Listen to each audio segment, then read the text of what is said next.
Okay, so we're ready? Yeah, Alright, that then was let it go. technical difficulties we had there, Sean. Yeah, Yeah. so we're already on?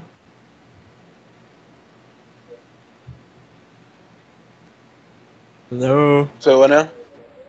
So we're already on? Yes. No. Oh. Awesome. Oh. Okay. Awesome. That's fucking awesome. Yep. So, Let me. Hello, everyone. Forgive our stupidity for that few seconds. mainly me. MGO3 is not out, not yet. How's it going, everyone? Uh, I'm SGR Sean, and these guys are my buddies here, Phoenix and Sunny. They're gonna be my two co-hosts, I guess, and they're gonna be helping me out with getting some discussion going.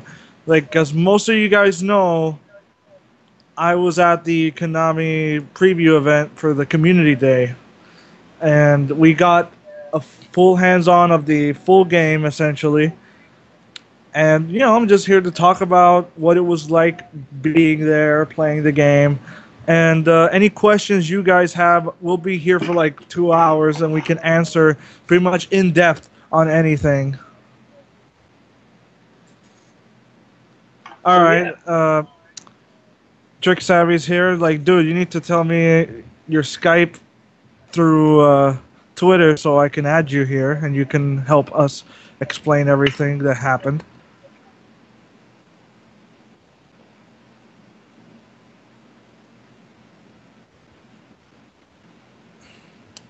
But for now, like, anything you guys want to add,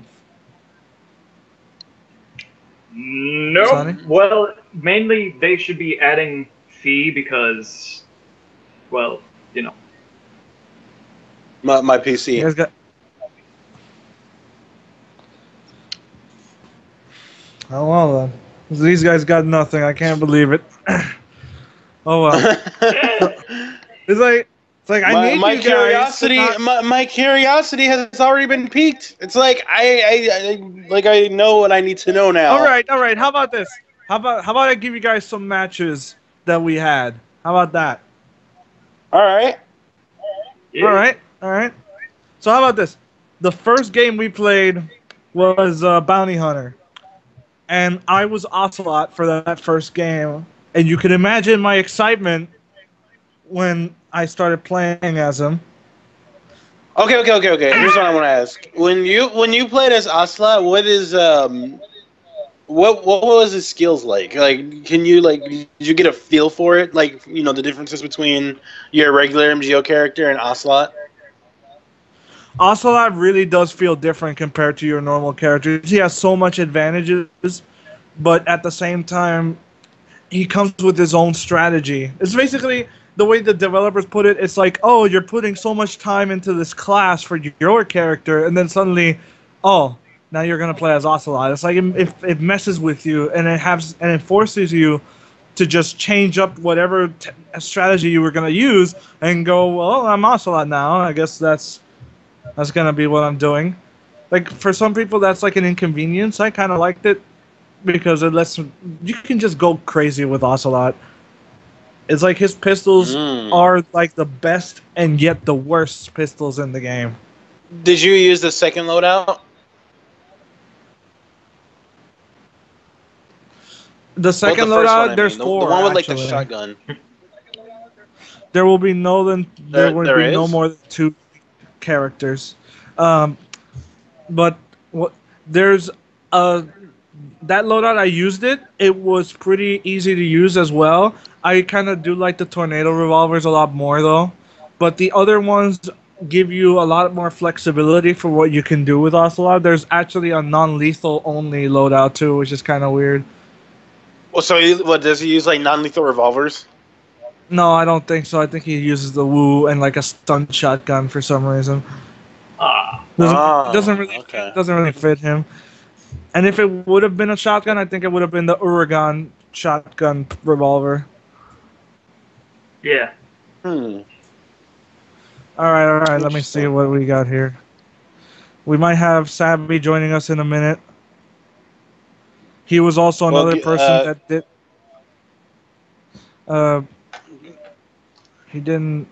I haven't received anything here. Let me see. Set.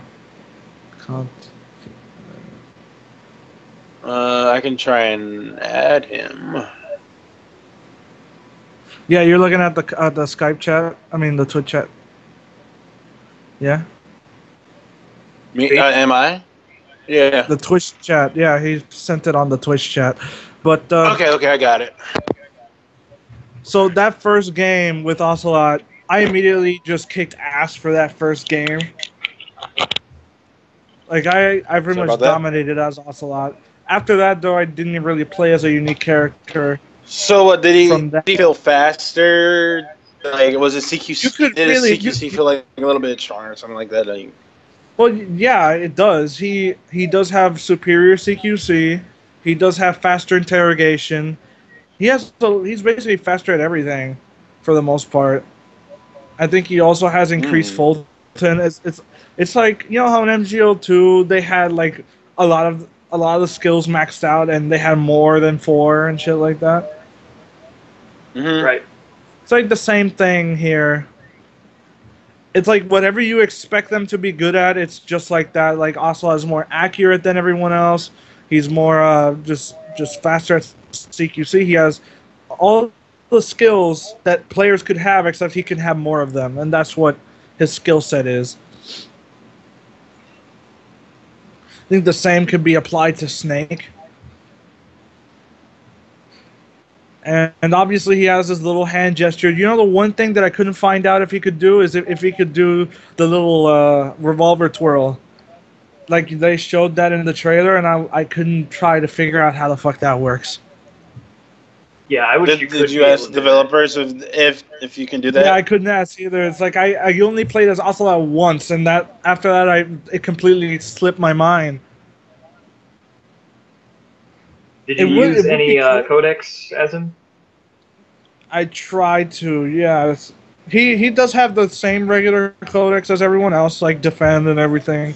Good luck, thanks. You know, just there's not a lot of codec variety in this one. It's not like you can switch it up and say a bunch of weird shit. You can change the intensity. Like you know how in the trailer, like how. You know, in the trailer they were all whispering and shit. Right. Mm-hmm. You can change that. You could have it be so that whatever you say is yelling or it's quiet by pressing triangle. Okay. It's a little detail, but it kind of helps. So they can actually hear you when you use your codex, like if you try to yell out loud or something. That I couldn't know because the chat audio from everyone else was drowning out the game audio so much that it's hard to hear the game sometimes. Well, it's because my headset for some reason was really quiet.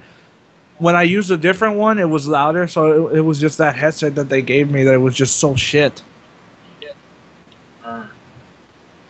Not really much I can do with that. Are you guys paying attention to the chat? Is there anything anyone's saying? I'm not paying attention. I got too many things on the internet right now. So. Someone asked how limited are the classes? Like how limited? Like how like they're not. Yeah. Like, they're not actually limited. You can use a lot of the same weapons on most of the classes. They do have their exclusive gear, but for the most part, all pistols and most assault rifles, every class can use it. I think, yeah, and they can also use the shotguns for the most part as well. I think they have their own exclusive versions of it, but for the most part, everyone has access to the same variety of weapons. Like, Fee, did you add Trick Savvy? I'm trying, but I couldn't find. I can't really find him. It's not giving me the. I don't see him on Skype. It seems like I'm searching it up right now and I don't see him.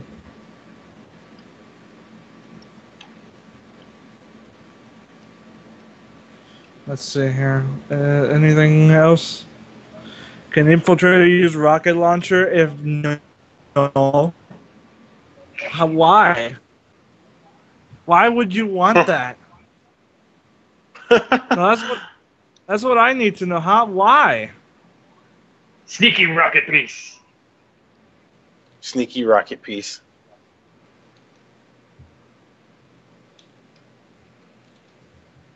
It's like, I don't understand. Like, I could find him. What the hell? I don't know. It's like I'm trying to. When I tried to see if I'm doing it right, and I am. I mean, like I tried searching up different people, and they all pop up. Sean like, could just add him and share contact details with Yuffie. That's fine. Yeah, try that, Sean. Infiltrator cannot use a sniper rifle. That would be pretty no. Okay, so I added him. We're gonna add, you know. We're gonna have Savvy here explain what his thoughts were on the game. All right, I'm calling right now. It would be kind of ridiculous if an infiltrator could use a sniper rifle, because that would be kind of like it is in PlanetSide 2. PlanetSide 2 is goddamn ridiculous. Yeah, like all the snipers have like cloak, and they can just snipe you from anywhere, and you wouldn't be able to find them. Yeah, man. All right, Savvy, explain. Say something about the game, because you only got so much time.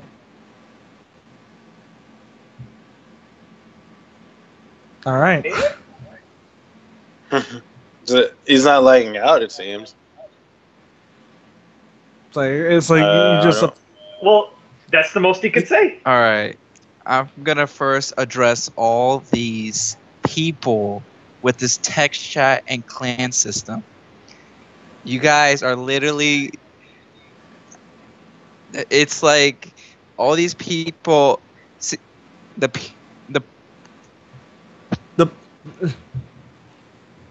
Yeah, he is lagging. All right. All right, then that's very unfortunate.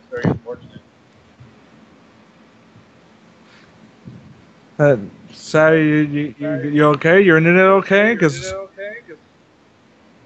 you just keep getting cut out. Maybe it's this mic. Because I hear him trying. Maybe it is. But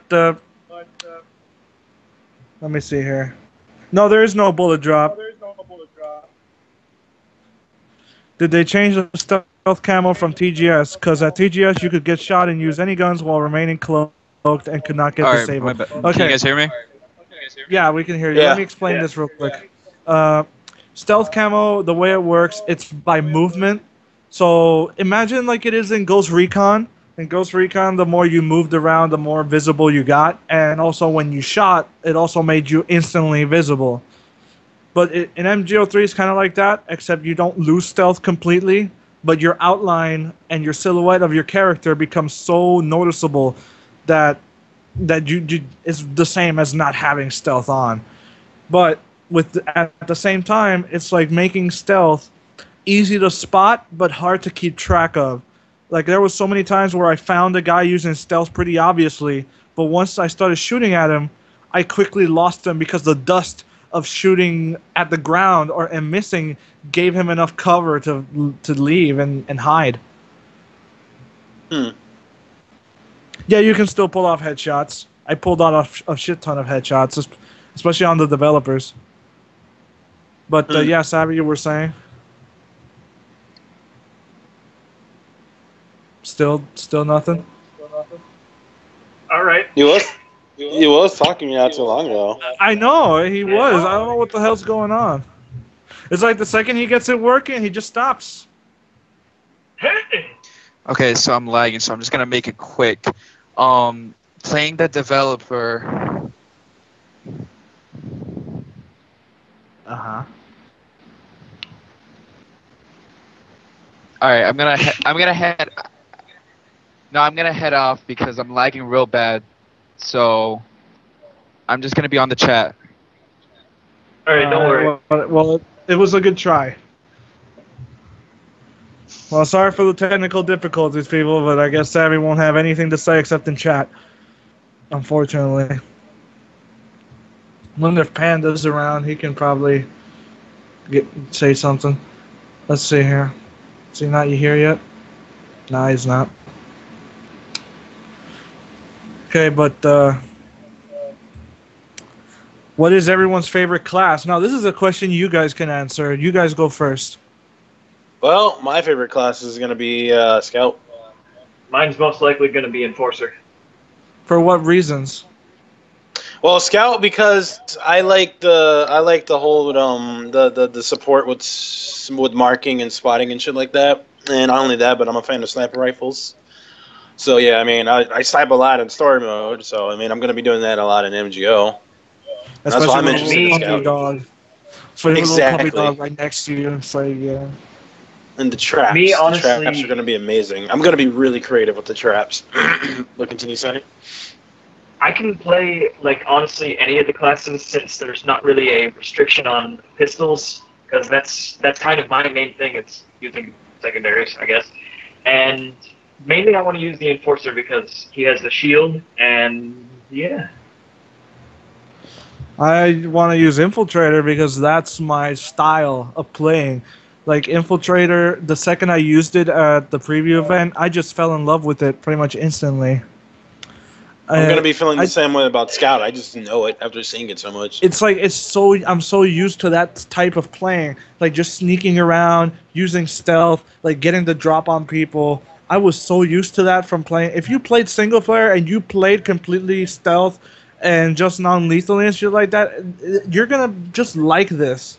Because it feels exactly like single player for the most part, except against AI when you play as Infiltrator. Because it's just like stealth is easy to use but hard to master for some people, because some people could use stealth and they were actually good with it, and the others that tried were just like, it was like painting a target on your back. It was like more harmful than useful to use stealth in some instances. So I don't know. It really depends on the players, on how they used it. Like, I know people have concerns about CQC, but even as an infiltrator, when I tried to get close to people, if they were really aware, that I wouldn't be able to get close to them. There were moments in Cloak and Dagger where I did get the drop on one guy, but the second I knocked him out, everyone else knew about it and started attacking me. And Sean, I probably could... What? Look at Sam Haven's question. Hang on, I'll get to it in a second. Let me just finish this at least. And there was one moment in Cloak and Dagger where we were like, two of us were still alive, right? Right. And I had the target. I had the target, and I was sneaking to the capture point to win the match. The thing is, I was on. We were playing on Grape Rampart. It was nighttime, and it was raining. And I was just there behind. I was just getting towards one of the bridges, and then I see two enforcers just walk up on the bridge trying to find us. And for some reason, they couldn't see my target, so all I did was hide behind a little barricade of cover, and I was just hiding behind there. And one of the developers was standing behind me. I was like, oh my god, they can't see you. I can't believe it. And I'm just sitting there. The cover is high enough that it covers the little target, but if they got close enough, they would have seen it. And once they got close enough, I suddenly jumped up, ran towards the guy, and knocked him out. And then immediately the other guy that was with him noticed it, and he just turns around immediately and he shoots me. He didn't hit me enough to turn off my stealth camo. So all I did was hide behind the same barricade of cover. I dropped the target and left it there. I think it was actually Savvy that was the one shooting me, actually. And I was behind the cover, and I decided, you know what, fuck this. And I'm going to just jump, and I jumped off the side of the bridge, and I was hanging off the railing on the side. And I was still in stealth, so he couldn't see me do that. And you see him just walk up to the target, just like, where the fuck is this guy? And I drop down, I go all the way to the other side, climb back up, and while this is happening, the other guy left on my team grabs the target and is making a run for the checkpoint. So I decided to distract him. I started shooting him in the back with my little pistol, just. And he just turns around and he starts shooting at me, but it's too late. The guy's already at the goal, and we ended up winning. And we actually surprised the developers. Like, wait, you were a distraction? It's like, yeah. I was distracting, and it worked. Okay, That now sounds that sounds interesting. But first, I want to say, when Sam Haven says that, in terms of like quality and fun, did it feel like Battlefield or COD, or maybe just like another, appealing, like like Battlefield or COD, or is it just like another online FPS? And I want to say like FPS is, I mean, it's third person shooter game. MGO really felt. It really did feel. It gave me that sort of COD feel in a way. It had that adrenaline, if that makes sense. Like when I play COD, and I play it very rarely. Don't get me wrong. I play and I get a sort of adrenaline rush at times when I really get into good games. If you go to my YouTube channel, you'll see a couple of games on the Black Ops 3 beta. And it's really fast paced. I'm reacting really quickly, shit like that. Like I got some of that feeling in MGO3, but it's completely different at the same time because it's third person and I'm not actually moving at a fast pace. I'm sneaking at a fast pace, if that makes sense. It's like fast paced sneaking. It is just so tense to try and hide from the enemy and try and take him out quick enough. You're always on your toes because you don't know where everyone is. Like, sure, people say that marking might be a little bit overpowered, but marking works by line of sight. If you're outside your enemy's field of vision, the mark will disappear and it'll go away. Also, you have the box. The box can just get rid of it too. And the box the box and even decoys, which is interesting. Yeah. You can just chuck a decoy and distract with that. So you got three things that fucks up in just the intelligence all together. Like you have because you got Big Boss with his arm with the sonar, and then you have like the marking and shit like that. I'm gonna tell you why it's much better than this because like you comparing it to MGS5 story. It's like essentially dividing up all your equipment slots. You know how in MGS5 you can just bring like 10 different items and equipment and just have 8 different boxes, like nothing. Like just imagine only bringing one of everything. Right then. And it's like that's why it's so much more tense because sure in FOB and shit like that, you have like 8 decoys, you have 8 boxes, you have fucking 10 mines that you can use and grenades and stun grenades and sleep gas grenades and smoke grenades. You have all of it. In MGO, you can only have one. So, and all of those items are useful for specific reasons. The only one that might not be useful that much is smoke. But even then, smoke helps you like blind certain areas. Like maybe for like comm control, smoke would actually be pretty useful. But other than that, smoke is like the one thing that was pretty useless to me. But that's what makes it so much more tense and more exciting to play because now you have to rely on your team to use all of these things at their disposal, and all of them are useful. There's not one thing that would be considered useless. Unlike in MGO2 where I can name like 50 things that no one used at all because the M4 beat everything else. Yeah, that's pretty true. Oh yeah.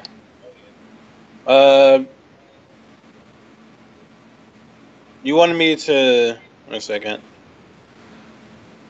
Okay, I'm reading all the things that they're saying in the chat. When you gonna add Panda? Yeah, I'm gonna add Panda. Yeah, I saw that he's here. Okay. Let's see. Hopefully he doesn't lag. I don't think there's a way for you to know when you're marked. The only way you can know if you're marked is if you have the anti-marking skill, which only the scout can have. And the way that works is, you know how when you get spotted in Phantom Pain, there's like a little white line telling you the direction. Right. that's kind of how it works from what I saw. I might be wrong, but I think that's how it tells you the direction of who's marking you. I think I remember seeing in one of the gameplays with Phantom Pain when Ocelot got marked, it actually showed him flashing on his own screen. I can't remember. As if it was like SOP. Right. Are headshots one-shot kills? Yes. Yeah, definitely. Headshots are just as useful as anything else. Like, there were so many times where I literally, the only reason I was able to outgun somebody was because I got the headshot. And you have to work for the headshot this time around.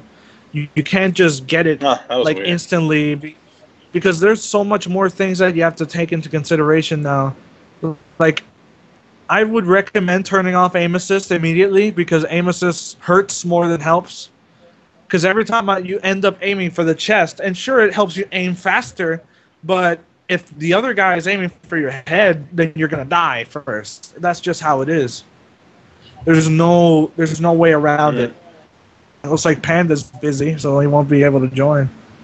How does tranquilizing work? Tranquilizing works the same as it does in FOB if you played it. A few good shots and you'll go down. It's not like an MGO2 where it took like 10 shots. Unless you got a headshot, you can knock someone out in I think 3 to 4 shots with the tranq. And it's not as easy as it sounds, because there's bullet travel. There's no bullet drop, but bullet travel makes it hard to kind of nail the shots, because you kind of have to lead ahead of the target if you want to hit it. So if the guy's running around, you're going to have to aim ahead to hit him. I did get a lot of headshots with the tranquilizer pistol.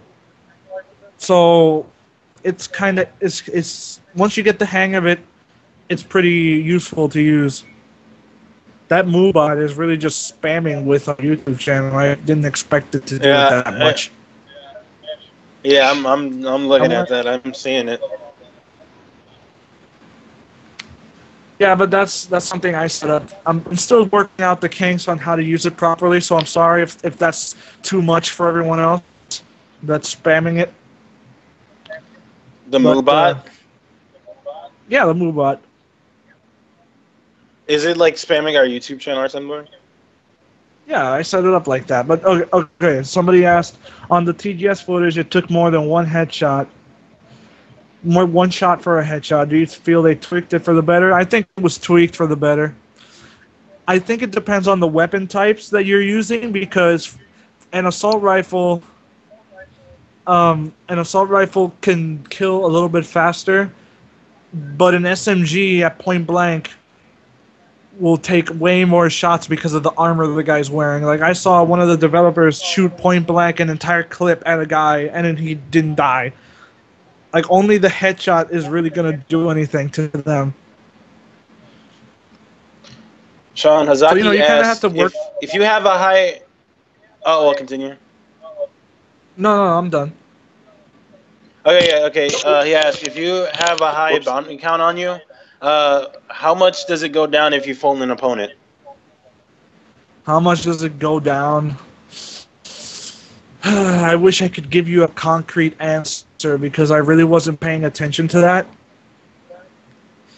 I think I don't want to say it goes down completely, because I'm not really sure. Like, I wasn't really paying attention to my bounties that much, because I didn't really get Fulton that much. I did get a lot of kills, but when I Fulton, I didn't notice how much it went down. I'm sorry.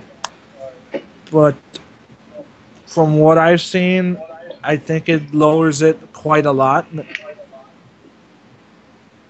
But it might depend on how much the bounty the other guy has that you Fultoned as well. I can't give you a concrete answer.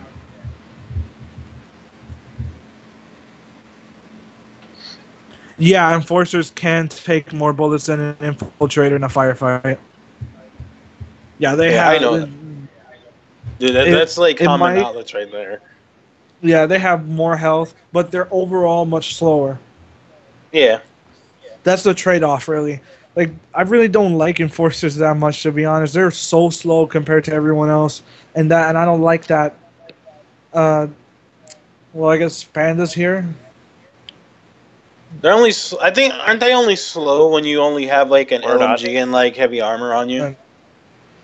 Uh, yeah, they get slower, but overall, they are slow. Hmm. I guess Panda can't hear us. That's the great shit about Skype. Yep. Skype is really glitchy for some reason. Yeah. Any other questions anyone has? Yeah, it's definitely slower than MGO2. It's ridiculously slower than MGO2, except if you're an infiltrator, it's pretty fast. But it's still pretty slow. Are you The able to game go also- in? Invite once more. That's what I'm doing right now. The guy was asking, "Are you able to go in with no weapons, only just CQC?" You can't go weapons with no weapons. You have to have a primary and a secondary, I think. No, you can unequip a rifle, but I think you do need a pistol. I'm pretty sure you can't go without anything. But technically the pistol doesn't even appear on your character, so technically you can get away with it by just not having a rifle and just saying like, "Oh, I'm going CQC only." Besides, when you CQC, it's not like you always have your weapon out anyway. Yeah. Can you drop weapons? No, you can't. That's something I'm gonna miss, to be honest. Yeah. And there's no weapon ammo spots. It works more like MGO1 does. Whenever you killed someone, they just drop all the ammo they had for their weapon type. So if you killed someone that has non-lethal ammo, that's all you're going to get. You're just going to get a whole bunch of non-lethal ammo. The guy says, "Wait a second, God damn it!" Like the Yeah, waking up. Yeah. Waking up is pretty fast. Even in Cloak and Dagger, I think in Cloak and Dagger it actually helps the mode be more tense, because it means that the entire sneaking team can't just win by knocking everyone out and camping the guys that are knocked out to make sure they stay down. You know what I mean? I guess Panda can't hear anything still. Yeah. It's unfortunate. It's unfortunate. Ah. Technical difficulties left and right. What do you mean?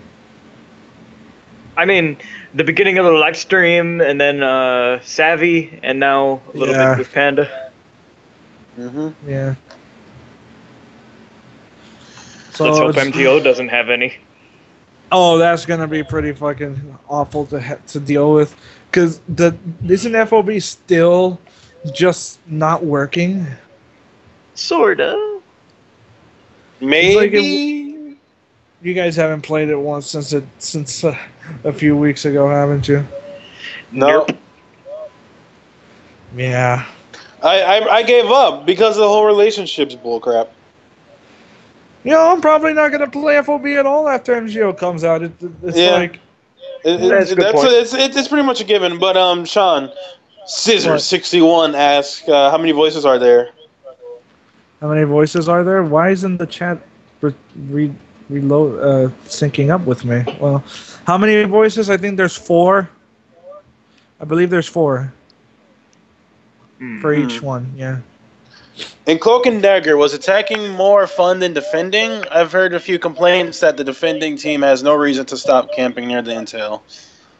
Isn't that the same shit people did in MGO2? Well, actually, no. In MGO2, it was the opposite. Fuck defending. You just went around and found everyone. Yeah, that was Now it's a little bit more. There is no reason to stop defending, because that's the whole point. The whole point is to defend and make sure the attacking team can't do anything. Like, that's how it was in the trailer, where they were all just in the base, just camping there, because that was their objective that they needed to protect. Okay, how deep is character customization clothing wise? Oh no, continue though after you say what you gotta say. Okay. Let's see. God damn, so many questions. Dude, yeah, I think you're getting way more questions than I am.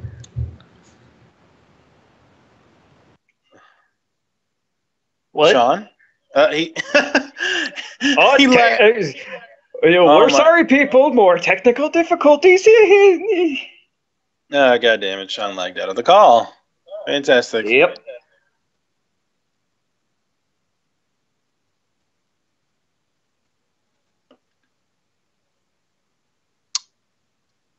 Shit. Me just call. Sean? What? Sean? Yeah, it's glitch. He can't hear us. Goddamn. Sean. Well, either we continue as it is, or so you know. So I don't know. I don't think we can do that, really. Yeah. Staff member has died.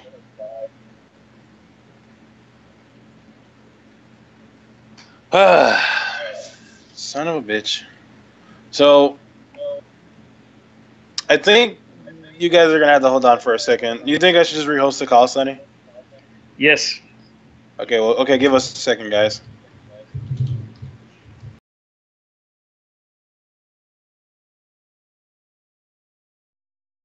All right. Son of a bitch. Now So- we're good. Okay, let me. Well, okay, I think- so now. You guys are gonna have to hold on for a second. You think I should just rehost the call, Sonny? Oh Yes. shit. Okay. No, no. Fee. sorry, stop sorry. it. Sorry. Kind of fucked up right there. Continue. All right. The fuck just happened? Oh no. He just Okay. warped time and space. Okay, sorry. I'm sorry, everyone. Skype is being a goddamn bitch. What else can I do? Okay, so what I was saying was that defense is now much more. It's a lot more easier for everyone because now you can just sit back and relax. But once the sneaking team gets the hands on that target, if you just ignore it for like a few seconds and they grab it, it's like, where the fuck is it? I don't know. Where the fuck are they? And you don't know, they might have a buddy and they can warp. Exactly. It's like it's easy to defend, but if they slip past you, then that's when the whole chaos starts forming, and it's like, where the fuck are they? Where the fuck are they? There we go. Like, there were so many moments in Cloak and Dagger where I, as an attacker, would find all the defending team sitting in one spot trying to salute each other. They would just be in the middle of the map, just standing there, just saluting at nothing. Just like, come with me, boss. And Snake is like, fuck you, I'm trying to find people. And then I was literally standing there looking at them for a good minute.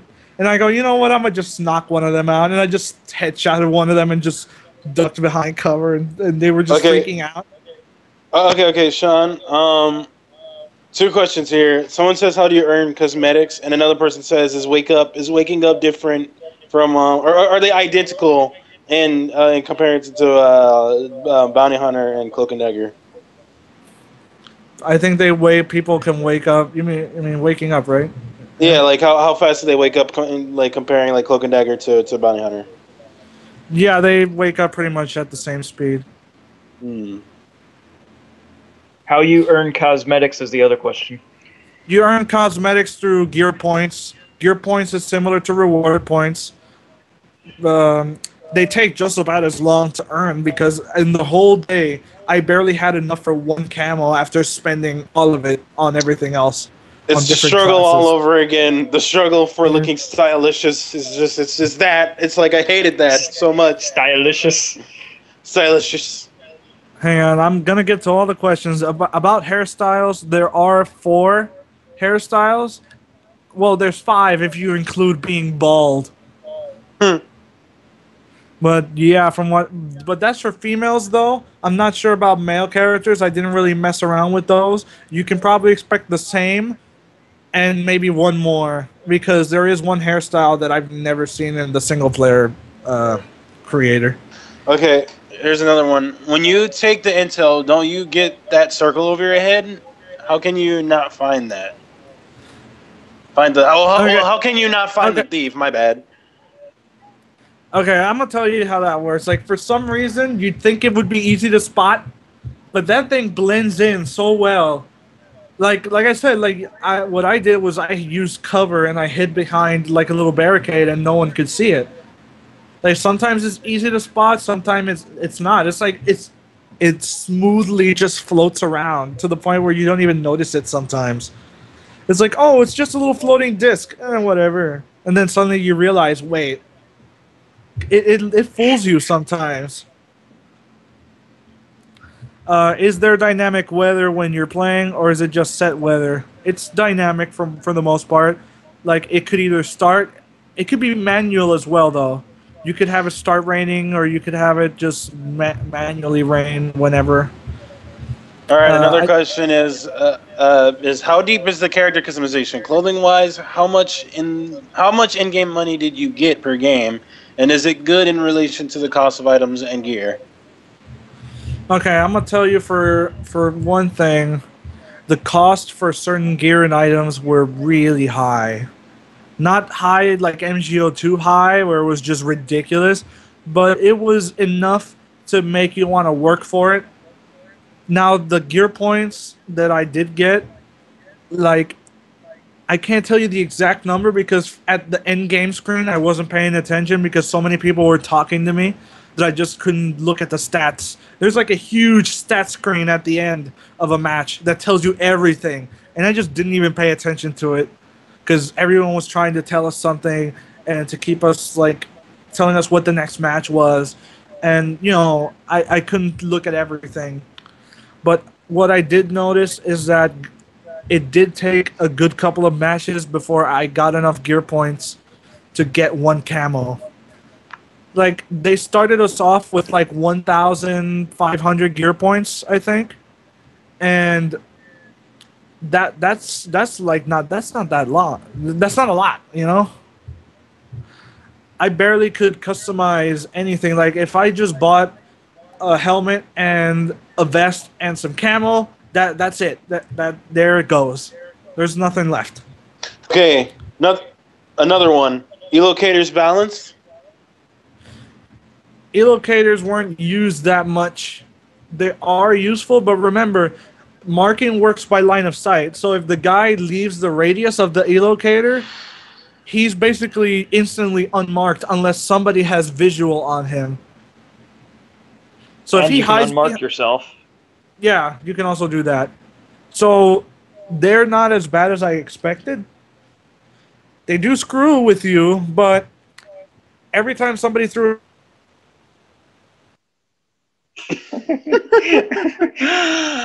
Oh my god. Well, yeah, every time somebody threw one, he was probably going to say something like he was not in the radius of the line of sight of, the area of effect of the e-locator. And yeah, that's probably what I was going to say.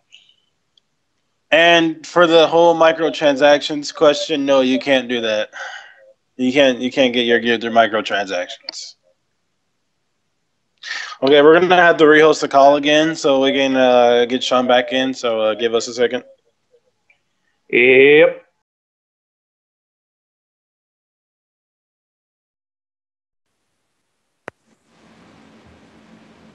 Okay. What the hell? I'm still in the call when you guys do that. Yeah, but you don't talk at all. I don't. It's Skype. Hello, dudes. Ah, there we go. Expand. Hello. Yeah. How's it going? This is gonna be funny on our highlights.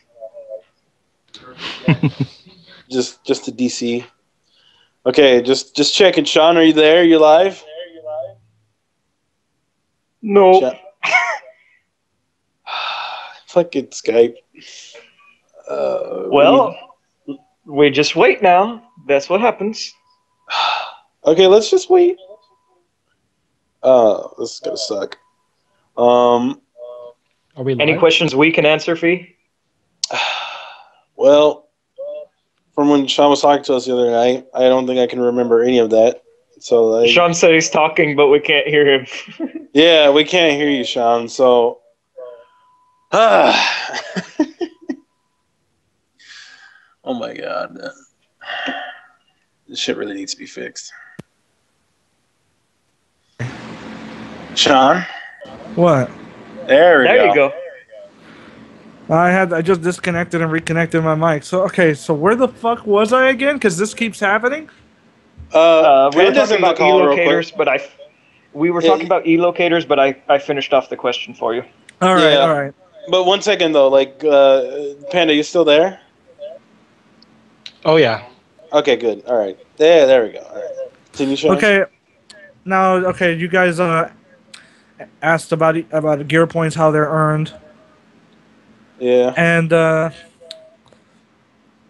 I can't, like I said, I can't really give an honest, concrete answer to that because I didn't pay attention to the stat screen at the end. That's my bad for being an idiot and not looking at that stuff.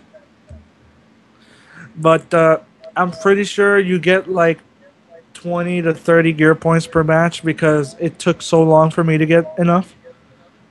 Like I wouldn't get that much whenever I played, and I played really good. Like usually I would be second or third, like on the top 3 every time. Scissors61 asked, how many characters can you create? That's 3. Yeah. Yeah. 3. So Panda, is there anything you want to talk about? Not specifically. I mean, I guess I'll find out in like what, 8 or 9 hours. More than that. Mm-hmm. Because it's coming out in like 10 Pacific time. Oh really? Yeah. So it might be a little bit later. Mm. Man, that sounds awesome actually. So wait, 10? You said 10 Pacific? Yeah. Dude, that's awesome. I get to play it today then. It's like 10 a.m. 7 hours. Oh, 10 a.m. Yeah. Tuesday morning? Yeah. Yep. What? Oh well, at least I can wake up It's and still have because some it food. is it's specifically October 6th, not October 5th. Well, If a character slot is used, you can't change its class anymore? No. Is Ocelot OP? No. Well, actually, that's debatable. It depends on how well you master him, probably. Can you delete the character and create one instead? Yeah. Or you have to pay? No, you can create a character anytime. As long as you don't have all 3 slots full, you can create another character anytime. The problem is you're probably going to have to level them up all over again. So hopefully it's not a character that you put a lot of time into. So I have to waste all 3 slots to play as all the classes? What? That's what someone asked. That's what Scissor61 asked. Well, it's a character, a class, pretty much. Yeah, a character is a class. You have to wait. You have to use all 3 slots if you wanted to play as all 3 classes. Yeah. Thoughts And on then each CQC? one has their own loadouts. This one's a good question. Yeah. Thoughts on CQC, Sean? It's balanced. It's definitely balanced. It's like, what more do you want me to say? That's a good explanation, Sean. Oh, thank you. No Well, problem. I worked my whole life to be able to explain it in one word. Okay. Well, yes. Let's see here. Max. I can go more in depth. Okay. Like I know in the TGS gameplay people were like assuming that CQC was going to be overused, but I think they tweaked it since then and it's not as useful as people saw it in TGS. Basically, if you try and CQC someone in the middle of the open, you're probably going to die like a second after. Sure, you can knock the guy out, but really stuns don't really win the game. It's the Fultons and the kills that do. So even if you get like, and Savvy was one of the people that tried to do this. He was basically spamming stun grenades the whole time. He had sleep grenade launcher, stun grenades, and just all non-lethal stuff. And he was spamming it. And he did get a lot of stuns in one game. He got like 35 or more stuns. But we still lost because that doesn't mean shit. It gives you a shit ton of points, sure, but it doesn't win the game. Good point. Well, The sprinting and lag issues with the one-hit KO, it's like, again, sprinting, you can see it on the map. Whenever you sprint, it shows up. So as long as you look at that, anyone that runs up to you, you can see them and react. Like, most of the time, all I did was dive out of the way and shoot them from the ground. And they don't even have time. It's not like an FOB where you have a shit ton of health. And it gives you just enough time to run up to the guy and grab them. It's like, no, you can die in like 4 to 5 shots easily. But if you don't get the CQC. Was there any indication of exclusive/rare clothing? Like I said, if it's exclusive, it's probably microtransactions. That's just how it is. All the really weird hats, like the squid hat and shit like that, are microtransactions. oh, I totally said that you don't get anything through microtransactions. I forgot about the fucking weird hats. They need a panda And hat. I'd buy it. Panda hat. Dude, they need to add the chicken hat first off. They need to Chicken have a hat. wolf. They need to have a wolf hat. You just see like a big wolf on their head. I think the chicken hat would be useful for people who just die a lot, or they just fail at the How game. do you do Fulton Punch? Okay, now this is interesting. Fulton Punch is a skill. Sweet. It's a rank 3 Fulton that you need to use. So you need to really give up on a lot of slot space just to equip Fulton Punch. This is a good old. And the Yes. way Fulton Punch works is exactly the same as using a soldier that has Berserker. Basically, you just sprint and press R2, and he'll punch the air. And if he lands the punch, he immediately Fultons. That's how it works. Let me see if I can add Mr. Maxwack to the call. What would make one Fulton instead of kill? That's interesting. That's a good question. The reason you would want to get a Fulton more than a kill is because one Fulton gives you more points. And it also recovers some tickets, doesn't it? If it's Bounty Hunter, it recovers tickets, and you get points depending on how high the guy's bounty was. Okay, you know what? What are the special effects of Fulton for Cloak and Dagger? I don't really think there is any reason for using Fulton and Cloak and Dagger. It's just a more non-lethal way of taking them out. And more embarrassing. Probably, yeah. It's like, Uh, because what I did, I usually just went and killed everyone, but the way you do the throat slit, it's so slow that if you do it in front of people, you're probably gonna die as well. Like you usually Yeah. never have you usually never have enough time. I pretty much figured that. It'd be like in the vamp battle where he just takes out his knife and then just starts licking along it before he slits his throat. Mm-hmm. Every time I hear Vamp's name, it's like I can't stop imagining that goddamn Vamp glitch. Fultoning in Bounty Hunter can really change an outcome of a match, especially if it's a guy with a high bounty. If you're Fultoning everyone that doesn't have a high bounty, then it's basically keeping your team in the match a little bit longer. Making sure you don't lose that much, that quickly. It's like, it keeps you in the game and makes sure they don't get that much of a lead if you Fulton all the time. But Fultoning also removes a ticket for them as well as gain you one, even if they don't have a bounty. So try and keep that in mind. So it's like, Fultoning is usually the best way to go, but it also requires you to go really close up to people, and it sometimes involves you getting way into the open and exposing yourself, which is how the developers kicked our ass some of the time, because we started running to everyone we knocked out. It's like, oh, he's knocked out, just run all the way to him and Fulton him, It's like everyone. There's like 3 missiles being shot, grenades being thrown right at the guy's body, and you're like, no, I'm still Fulton it. It's like it's not that much where you can just do it anywhere and anytime and get rewarded for it. Now, my question is, does Fultoning give you any bounty points? No, Okay. you have unlimited Fultons.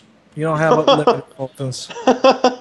Wait, so if there's dynamic weather in the game, does that like also affect the no, never mind. That's a stupid question because it's like Well, no, I have a better question for weather.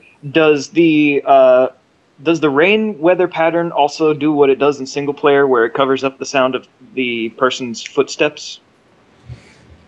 I think it does, but really, all you're gonna be hearing is a bunch of splishing and splashing. So it's like,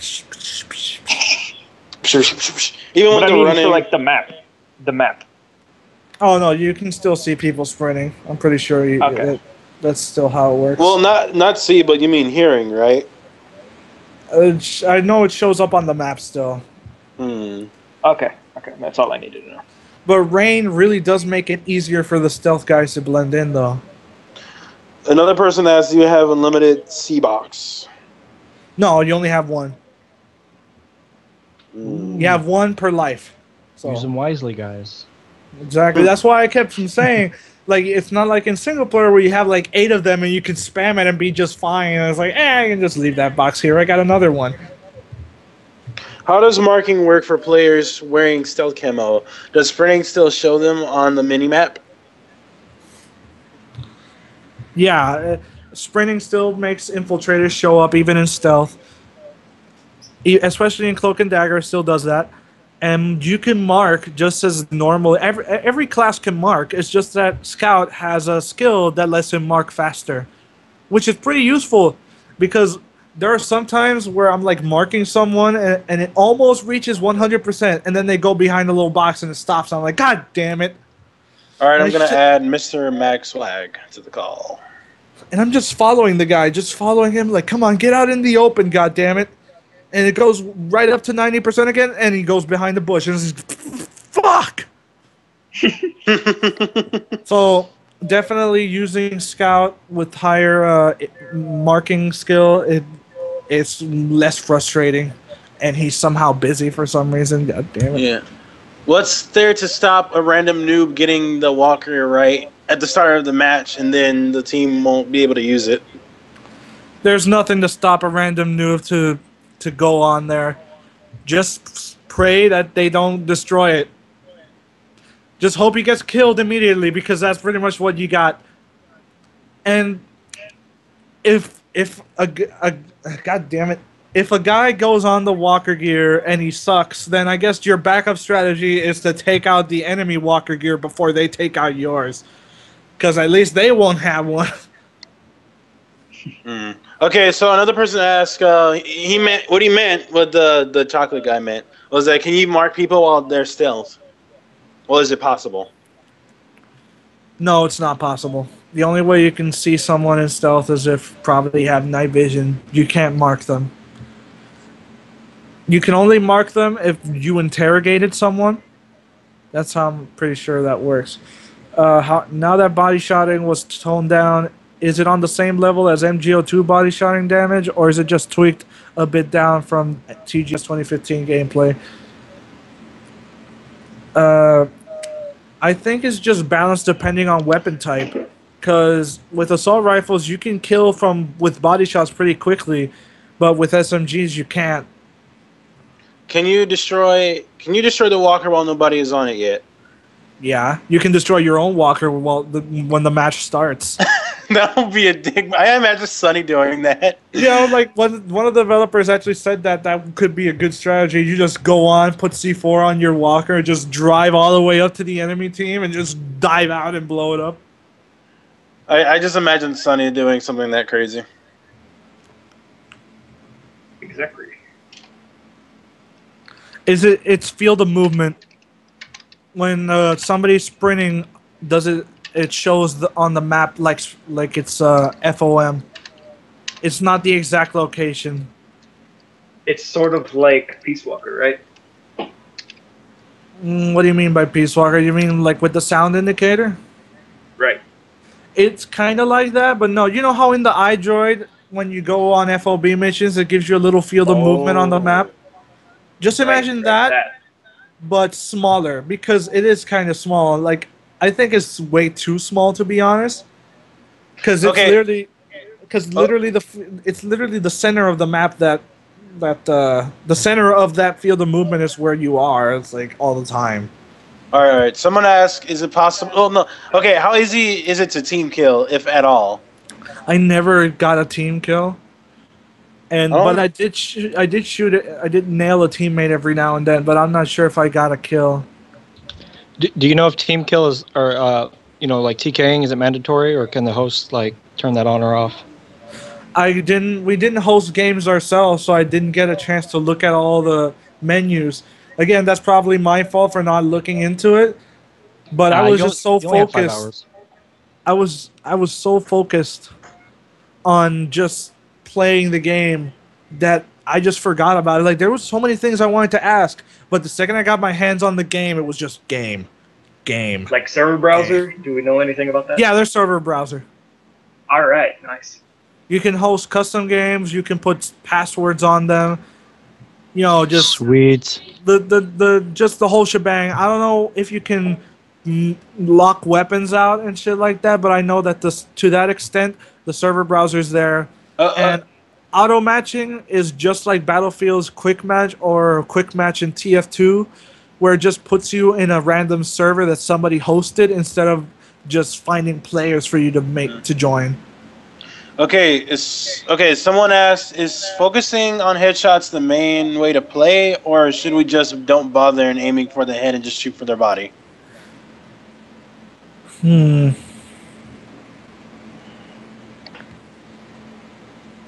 Well, it's like you were saying earlier, Sean. I got the most main headshots in the event. Yeah. Yeah, and all I did was not use aim assist. Now, here's the thing. Body shots are actually possible now, but the headshot is still the most important place to shoot. If you're fighting a one-on-one or two-on-two battle, headshots are going to be the one way that you're going to win that fight. There's no other way around it. Either you get the headshot or you're going to die.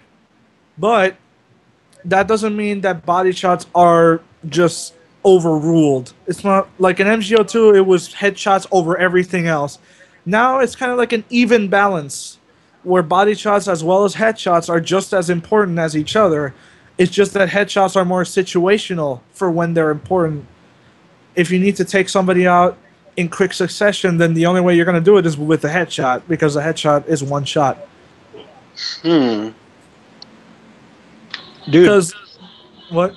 MGO2, was like that. Like everybody focused on headshots. Like, I mean, not just because body shots were like 50 cent or anything, but like what I've seen in the gameplay. I mean, obviously I didn't play it, but a lot of them focused on body shots. But I don't know. It seemed like it felt like Metal Gear Online 2. In a way, it's just they made it a little easier for people who couldn't get headshots. I don't know. Is that what it seems like? Yeah, like basically. they made it easier. Yeah, Okay. it's much more possible to play that way.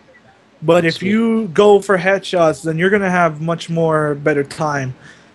Because there were so many moments where I was outnumbered, and the only reason I could win the fight was because I got a headshot on the first guy, and I was able to fight the other one fairly easily. The thing is, though, since the weapons are pretty inaccurate when you go full auto, it's much harder to pull off a headshot now. It's literally going to take more skill this time around to get one, instead of the laser guns that MGO2 gave you. That's awesome. So literally you have to control your fire rate, you have to control your recoil, you have to do all these things if you want the headshot. And the headshot still gives you that satisfying sound, and it gives you more points.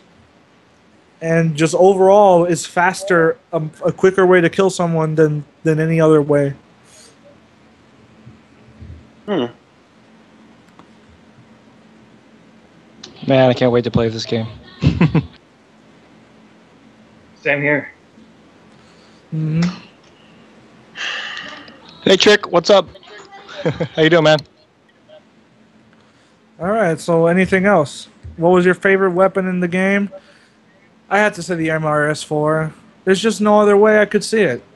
Like that MRS is my favorite gun, to be honest. And I wouldn't have it any other. I wouldn't use any other gun really. Okay, so I added Max Swag certified here. All right. Awesome. How's it going? Hey, can you guys hear me out there? Yeah. Hell yeah, what's up, Mac? I can hear you. Okay. How many? Can you hear us, Mac? Can y'all hear me? I would love CQCX. A lot of people would hate it, but that'd be awesome. What's going on, bro? Hey, I got a lag right now. My lag is serious. I don't think Mac can hear us. Maybe we're just delayed. Sheesh. And then he gets this. Hey, listen, I got a like a 15 never second lag. So if y'all just want to give me my speech. Okay. All right. Oh wait, we lost Yeah, Sean. you're definitely delayed.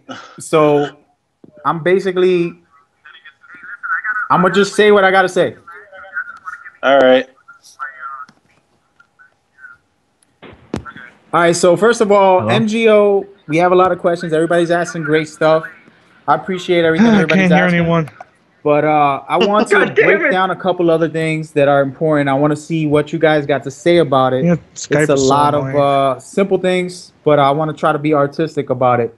So as we know, Metal Gear itself is a stealth game.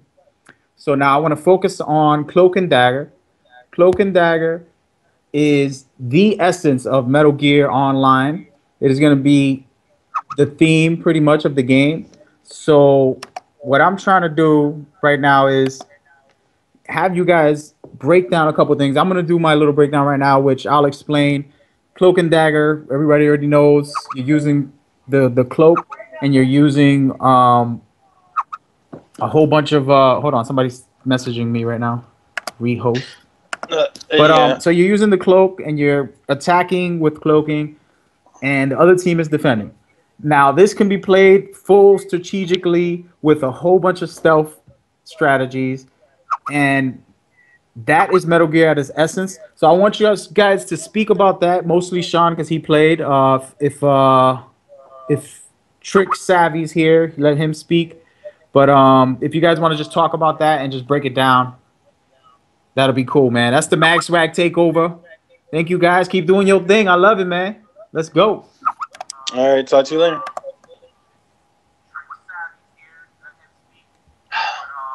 All right. I'm gonna have to rehost.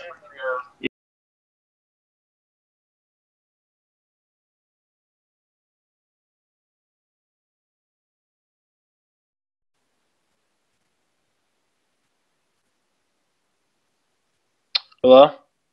This is just wonderful, isn't it? Yeah, I know. I hope Sean answered the damn call. Mag put up a good point though. Yeah. Give me a second.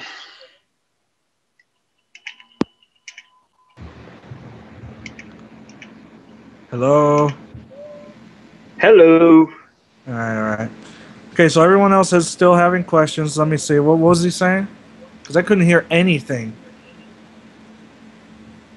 Well, he was basically saying for you, or well, Savvy's not here, but he was saying for you to pretty much explain the basics of CQC, the basics of the Cloak and Dagger, and just general stuff about that, I guess. I invited him back. I don't know if he can join.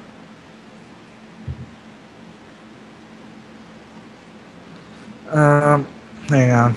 I'll do something right here. Okay, sorry about that. Panda said he had to go, and Yeah, I Mag know, wanted I to know. give his few pointers about stuff. So yeah. Okay, well, I added him back. He hasn't been joining. Okay. So bullet penetration, what can we shoot through? You can shoot through cardboard, and you can also shoot through cloth. That's definitely things you can shoot through.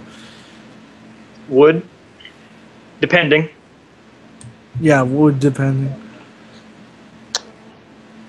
Yeah, there's a way to remove special characters. There is no vehicles. I think the only thing that's there is turrets and anti-air guns and things like that. All right, listen to this. Is night vision goggles the go-to start or the go-to strategy if you want to deal with the stealth camo? Like, do you want to deal with the stealth camo? Like, can you walk around and with night vision on all the time? God damn, that confused the living shit out of me. But you pretty much get the idea, though, right? Like the question. Yeah. I didn't use night vision that much. I didn't find it that useful. It's very situational, and in Cloak and Dagger, it's preset loadouts. You don't have your custom loadout, so I don't know if you can use night vision, but if you can, I probably think it's a low rank version. It most likely will be. Remember that anti-material sniper rifle? You mean the Serval? Yeah, that's definitely in there. It has ridiculous recoil, though. Someone asked how many perks. I'm pretty sure it's the well. By perks, I think he means skills, but I'm pretty sure it's the same as MGO2, right? Like how many skills you can have, like up to 4. But all depending on the rank. You can have 4, but also it depends on the level. Yeah. All right. It's like if you use a rank 3 skill, it'll take up 3 slots. There's no skill that at rank 3 takes up only 1 slot like in MGO2. In comparison to MGO2, how good do you think the game will be? 0 out of 10. I can't really give that yet. I mean, Sean, you haven't played it. Shut up. I know, but still, though, I feel like I should answer it anyway, even though I haven't played it. So shut up. Even though Sean probably might say something, but even if I did play it for like about as much as Sean did, I still wouldn't be able to give that answer. Like, I still wouldn't even give it a rating yet. Like, I have to play it for like a week at least. It's like you got to keep in mind that we played it in the best conditions possible. There was barely any lag. It was all in the same room. You know, just perfect conditions. And it wasn't even connected to PSN that much. So I can't really say the overall experience will be a 10 out of 10, let alone an 8 out of 10. So I'm thinking I'm sitting around a 7-ish. 7 out of 10 easily. It's a pretty solid shooter. It's not mind-blowing, but it's good enough to keep you entertained for a good enough time. It's something definitely that I'll play just about as much as I did MGO2, honestly. But it's nothing that we haven't seen before. Like, there's been many multiplayers that have done this same shit. And have done it just as good or just as bad. MGO is just the Metal Gear Solid version of it, and that's the key selling point, is that it's Metal Gear. Metal Gear Does the anti-material sniper actually shoot through cover of metal and such? That I can't tell you. I do know it goes through shields, and it goes through the Walker Gear armor, so you can headshot people and shoot shields. But remember, this sniper rifle really takes a hit on your mobility, and for good reason. So when you use it, you're going to be slow as hell. You won't be running around like the end. Oh, yeah. But the end uses a Mosin Nagant, though. Yeah. The only thing close to that is like the M2000. Mm-hmm.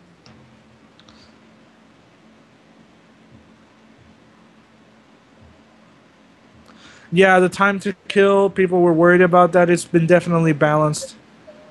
So, is there anything else? Because I don't know what the hell Max Zorak said when he was in here. He was like bringing up Cloak and Dagger and how like everyone should like talk about it because he's giving out information and shit. Okay.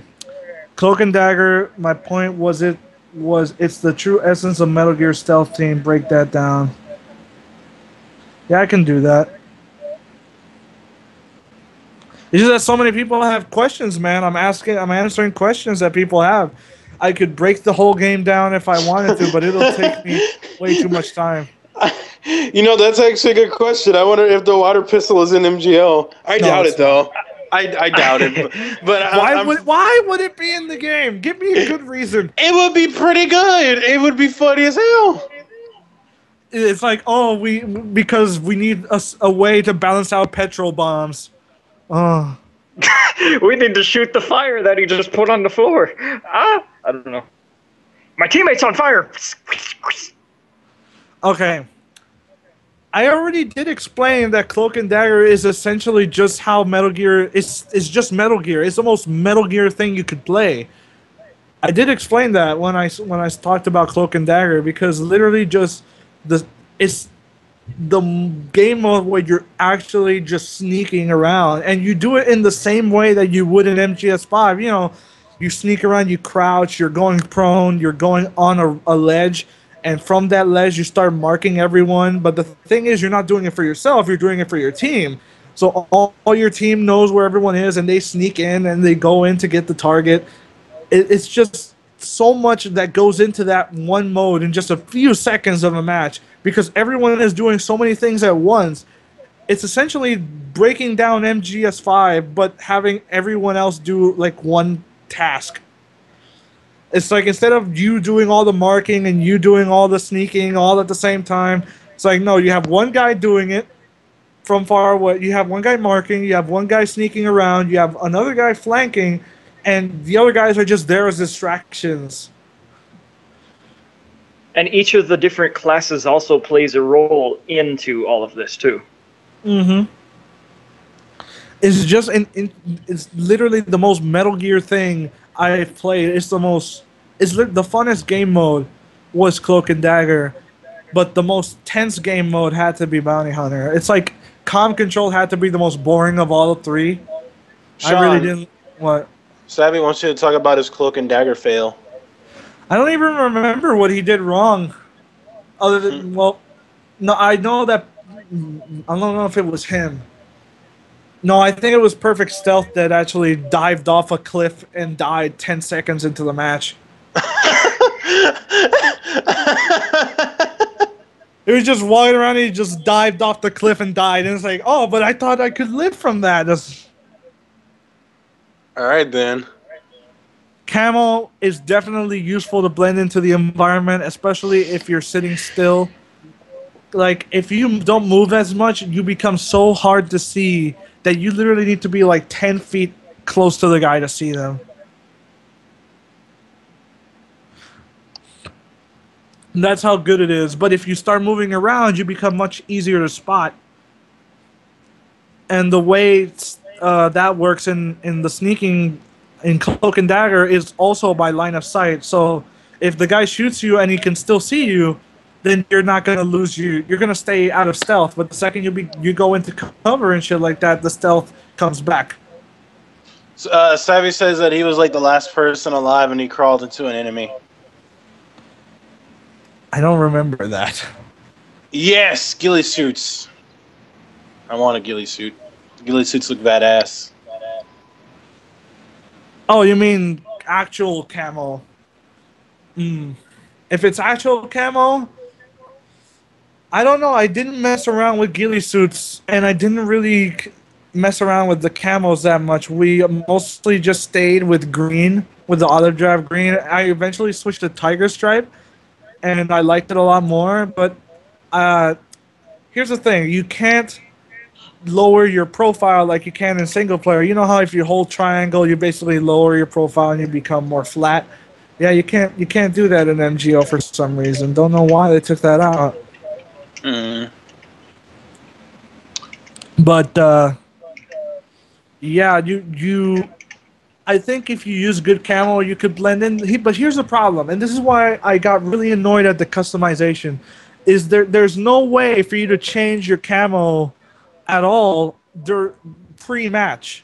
The only way you could do it is if you're in the training area and things like that, and you did it there. But I found no way for me to change my camo before a match started so I could blend in for the map. Because the maps are different enough that not the camos won't work all the time. You need to have a backup camo that you can use and change. Because Afghanistan and then there's Africa, it's not going to work. The one camo that works best for all of them would be Tiger Stripe, and that's stretching it.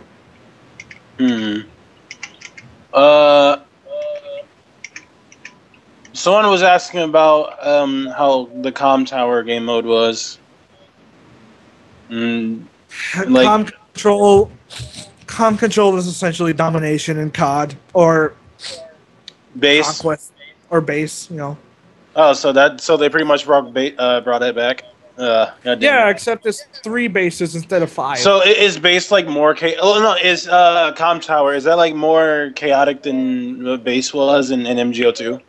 I'm guessing if you had a good team for base, you'd probably do it way better than we did. Because it was a lot like in Battlefield when we captured one point and we left to capture another one. The enemy team captured the one we captured. And it's just a whole cycle of not finding each other. Because we're busy capturing the... Yeah, we're just running around capturing everything we captured a second ago. Also, someone asked, how are what are the clothing options for customization? Like, is there like head, chest, stuff like that? Okay, it's head, suit, it's head, suit, chest, and face. That's it. Yeah, I know. It's disappointing. Yeah. It really is. It's like, because I was. Did you? Okay, before you go into detail with that, did you ask the developers why they did decide to do that? Okay, I didn't ask. You know why? Damn. Because you can just see it. It's like, despite it being the way it is, there's enough things that you can change that really makes every outfit look different. Especially like I said, the colors, you can change 2 colors instead of just 1. So, and they all work together for some reason, so it doesn't feel out of place. And there's enough variety there to really make your character different. Especially with the character creator for the face, like that alone just makes every character you make so different compared to everyone else. Not one character is going to look the same just because of that. Unless you all wear masks, then yeah, you're going to look exactly the same. Except for the color, man. Chocolate goes, okay, here's my question. Yeah, keep going. Yeah, okay, Chocolate, okay, goes, okay, here's my question with camo and marking. Say you're in complete camouflage with your surroundings and completely still. If an enemy happens to look around your position with binos, will the game start marking you for the player automatically with the percentage, or do you have to be focused on the player for a certain amount of time before the marking percentage starts? And that's with just regular camo, right? Not stealth camo. Just regular. That's just blending in with pure camouflage. Yeah, blending in with surroundings. Yeah, I think just by hovering over you, it'll start marking you. Like I said, it's not like I could test it out because not one person tried to do that. It's like though that would be very specific conditions that I would have to like play the game by myself to like really see if it works. Because there was not one moment where that type of thing happened. But I don't think it will just glance over you. I think it'll start marking you automatically and let people know you're there. Okay, another person asked, what level or how much gear points do you need to get a Barrett? The Barrett, you need a lot of gear points. You need a shit ton. I'm not even interested in the Barrett. I think we didn't even have it unlocked. I think you needed to unlock it when we were playing. Okay, another person asked, did you guys ask the dev about the sabotage mode from the leaked files? No, I didn't even know there was a sabotage mode until people started pointing it out. I did. Well, I think it might have been a cut mode because it wasn't done. Because the same thing that they actually talked about this, and this is and this I probably shouldn't say it, but you know, I'm gonna say it anyway. There were a few customization options that they just have in the files, but are not in the game simply because they're just not done. That they work. They can somebody in the PC could just hack the files and include them into the game, but they would have a shit ton of clipping issues and things like that because they just didn't test them enough to fix them. So it's probably the same thing for the sabotage mode. It's probably just something that they were working on and they just didn't finish before launch. Or they could probably just add it in through like a fucking expansion pack. Probably. Oh, don't worry. You can probably have a purple beret. There's so many color schemes for it. Like the second you unlock it, you could probably make it purple off the bat. Someone but the asked, problem is, continue. The problem is you can't wear a balaclava at the same time. That's what annoys me. It's like I wanted to do that.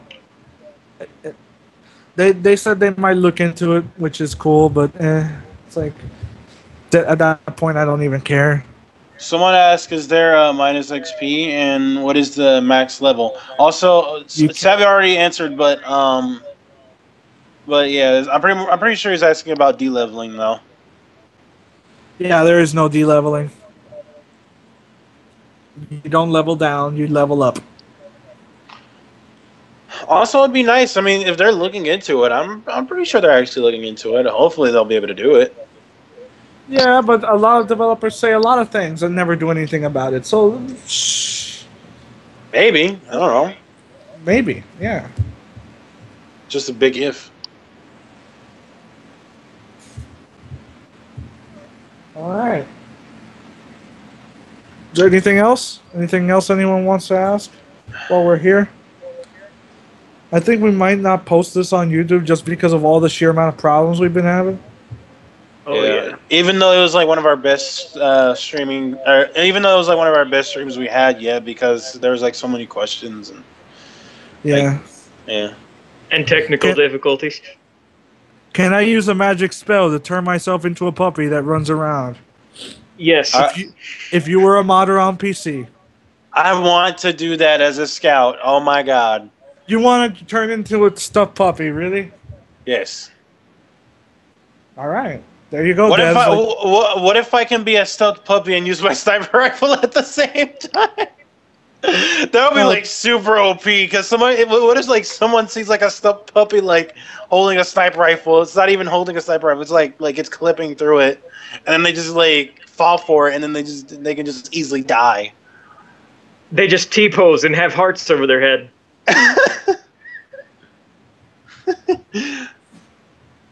That'd be amazing. Did the dev mention anything about holdups? Yes. Yes, and it's not good. Basically, they said like, oh, it's not necessary. Mixed feelings about that. Mixed feelings. It was gimmicky, and you know, it didn't.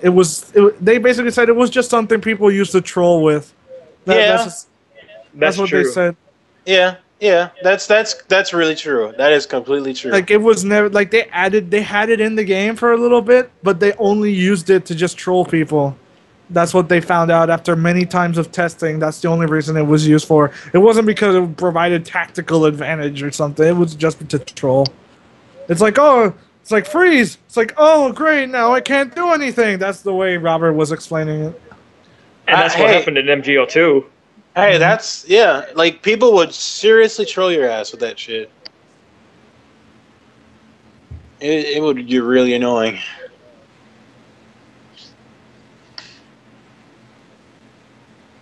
So yeah, I don't blame the Dells for doing that. It's like, he just said that it was just used for trolling. I don't know what else to say about that. Like, I was like, yeah, because in MGO2 it was glitchy as fuck. The second you hold somebody up, you could run across the map and still hold the guy up. You could be in like AA and you could still hold the guy up from Groznygrad. It's like you just go freeze and then you just walk away. And the second he puts his arm down, you could be like 5 miles away, and as long as you aim at him, freeze! It's like, ah! You just hear freeze in the distance, like it's like an echo. He's like, ah! You control with anything. Yeah, but I guess Pretty that much. was too much. But there's one thing though. There's one thing I have to say about that that kind of counters what they say. And that is the freaking looping with the puppy. Like I saw that in the TGS demo where the guy was like CQCing him, and then like he was basically looping him with the subs puppy. Yeah. That's because the guy was breaking away from the CQC really quick because he has CQC stealth. Mm. All right, so there's a question here. If you guys could rate it from a 1 to 10, what would it be? I can't say it. I can't Like really I said, rate it. I haven't played I it yet. gave it a 7. Gave it a 7 simply because it's a solid game, but it's just nothing we've ever seen before. It's like this. It's not doing anything mind-blowingly new. It's certainly interesting with the new things it does with the formula, but it's not entirely new that it just blows your mind. It's like, oh, this has never been done before. Well, I don't know. Like I said, I have to play I it. think they are aware of that because they did take a lot of cues from other multiplayer games to make MGO3. I'm pretty sure if I were to play it, I would have gave it like an 8. Maybe an 8.5. I don't know. Mm-hmm. Yeah, I don't know either. It's just, well, just kind of wait and see. MGO literally comes out tomorrow. I am interested to see just how much people will say about it then. Because at least then people would have played it and I'll understand. Because at least they'll have actual, like, proof. Mhm. Because we played it for 4 hours. Usually when you play a game for the first time, it's all sunshine and rainbows until, okay, now that when that guy killed me, that pissed me off a little bit. Okay, now that's just not fair. And then it just It's keeps like going. It's sort of like it could happen with. I'm sorry. What could happen is what happened with Max Payne, maybe. Yeah. I'm seeing a lot of similarities to MGO and Max Payne, actually. Maybe Max Payne, but without the cheap guns, but with lag. I don't know. Just remember, Max Payne ain't a stealth game. That's why it works so much better. The whole Yeah. system of weight and things like that than it did in Max Payne. And Max Payne had like insta kills and like guns with fast fire rate that can kill you within like a second. Mm-hmm.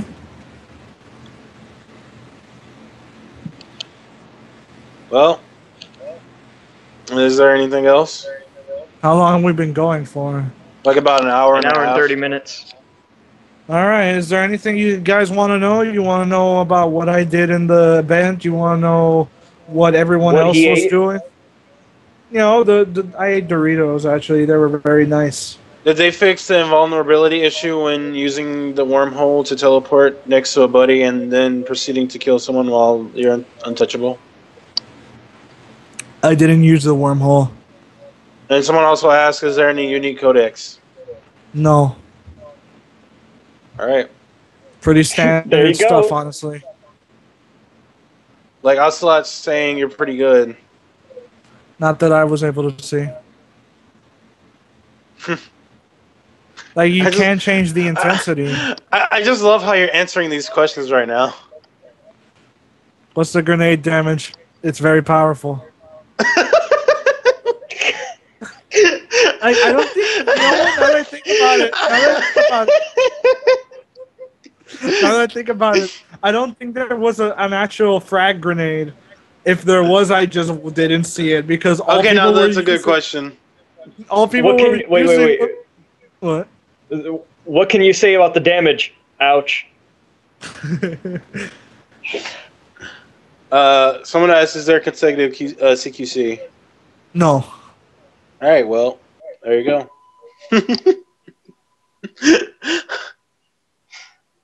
How fast does the buddy meter fill up? Is it round based or match based?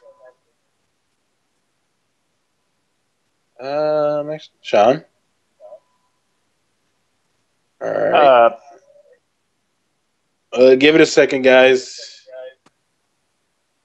Give it. There he goes. It's like, I don't understand why my mic does this. Okay, Sean. Someone asked, how fast does the buddy meter fill up? Is it round based or match based? hang on. Let me finish this. If consecutive CQC was in MGO, then I would have said it was overpowered because that would have been ridiculous. Oh yeah, yeah, and you can actually do the consecutive CQC from like fucking 5 to 6 meters away. And that would have just no.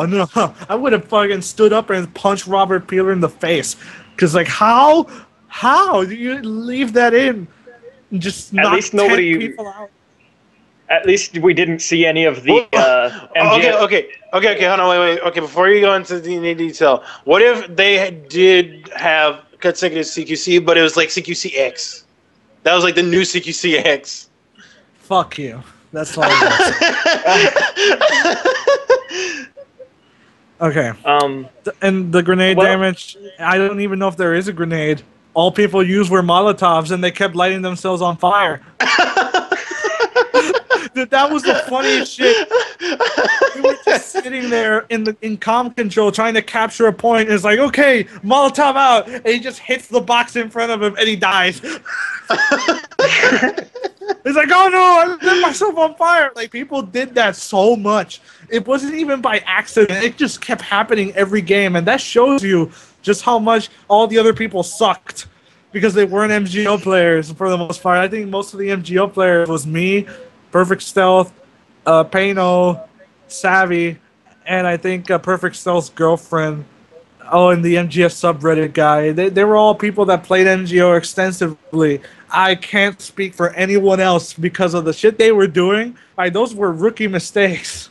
Just like 10 inches in front of me just die because they threw a Molotov at themselves. I imagine, you know what, Sonny's kind of an MGO vet. He would kill himself with it. Yeah, because Sonny does it on purpose. Exactly. Okay. Especially if my character would scream, then I would do it. Yeah. I just like imagine Sonny's character from Saints Row. Whoa. Okay. Anyway. Wait. How fast does the buddy meter fill up? Is it round base or match base? I was asking you that question. Yeah, I know, but my mic lagged out, and I wanted to answer the other ones first. Calm the fuck down. Savvy said he suicided 3 times. Suicided once. How did you? Wait, I want to know how you died. I don't even remember. God damn it! I want to know. Things happen, okay? No, and Sean, you should tell me. This is worthy. I want to hear it. I don't remember. Okay. If I would have remembered, I would tell you. I don't know what I did to kill myself. Okay, fine. Blew yourself with your own claymore. All right. All right. Now, here's the thing: the buddy system fills up by round. Every time the next round starts, it has to refill. What's the claymore damage? Well, if you realize that I only have 4 hours to do it, I couldn't use everything. Please don't hurt me. If I don't have all the answers for you. But claymores are, I'm pretty sure they would one hit kill you, but I don't want to say they do because no one used it. But Savvy killed himself. That probably is an indicator of how much damage it does. That counts for something. It's like, how much damage does Claymore have? Enough to kill you. How about this? When MGO 3 comes out, we're gonna be doing we're gonna experiment with we're gonna be doing experiments with all the weapons, and Sonny's gonna be my test dummy. Like, how fast does fire kill Sonny? Very effective. It's very effective. Sonny, you're gonna be my test dummy. Okay. All right. Anyway, all right. Let's continue with the stream. There's I don't know what else. The food there was pretty nice, though, if I'm being honest. The only thing I saw was you eating pizza. You know, I ate way more pizza. That's the point. Yeah. Dude, I ate at 7 different pizza places during the whole time there. Oh, that's actually a good question. Is your whole party there on the free roam place? No. Oh, that's sad. That's sad. Yeah. It would, yeah, it's sad because it's basically a shooting range. It would be nice to have everyone there. I would definitely kill Sonny a lot. It's like you have infinite ammo and you're just there, just shooting targets. Like, there's a few things that I actually mentioned, and I wish that would have been one of them. I did mention, like, why can't you mark the little metal targets that are in the area, because you can't. They're hard to see. Okay. And that would also be good marking practice to see where you can mark and where you can't. Okay, someone asked, how extensive was the radio codec? How extensive? There was like 6 commands, 6 or 7. Oh, there's another thing I want to ask that has something to do with the codec. Whenever okay, say for example that your character's this is about to be Fulton and you like shoot it down, does like your character automatically say shit or is it like manually? Yeah, Like, since they do it manually.